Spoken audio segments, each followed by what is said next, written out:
తెలంగాణ ఇచ్చింది మేమే, తెలంగాణ తెచ్చినోళ్లు మావాళ్లే అని చెప్పారు సీఎం రేవంత్ రెడ్డి. ఆనాడు పార్లమెంట్లో విభజన బిల్లు ప్రవేశపెట్టినప్పుడు పెప్పర్ స్ప్రే బారిన పడ్డది కూడా కాంగ్రెస్ ఎంపీలే అని వివరించారు.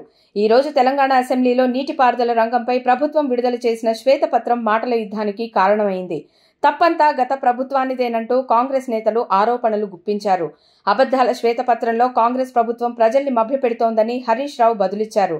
బురద జల్లడం మాని ప్రజా సంక్షేమం కోసం ఆలోచనలు చేయాలని హితవు పలికారు. అనంతరం సీఎం రేవంత్ రెడ్డి శ్వేతపత్రం అంశంపై మాట్లాడారు. నీటిపారుదల ప్రాజెక్టులపై గతంలో రిటైర్డ్ ఇంజనీర్ల కమిటీ ఇచ్చిన నివేదికను ఆయన సభలో ప్రస్తావించారు. చేసిన తప్పులను కప్పిపుచ్చుకోవడానికి బీఆర్ఎస్ నేతలు ప్రయత్నిస్తున్నారని మండిపడ్డారు రేవంత్ రెడ్డి. కాళేశ్వరం ప్రాజెక్టు తెలంగాణకు కళంకలంగా మారిందని ఘాటు వ్యాఖ్యలు చేశారు రేవంత్ రెడ్డి. కేసీఆర్ ని నమ్మి 10 ఏళ్లు ప్రజలు అధికారం ఇస్తే తెలంగాణను నిండా ముంచారన్నారు. కూలిన ప్రాజెక్టును చూసి ప్రతిపక్షం సిగ్గుపడాలని, ప్రజలకు క్షమాపణ చెప్పాలన్నారు. తెలంగాణ రాష్ట్రానికి చెదలు పట్టించారన్నారు. ఇంజనీర్లు చెప్పిన చోట కాకుండా వారికి అనుకూలమైన చోట ప్రాజెక్టు నిర్మించారని, కమిషన్లు తీసుకున్నారని ఆరోపించారు సీఎం రేవంత్ రెడ్డి.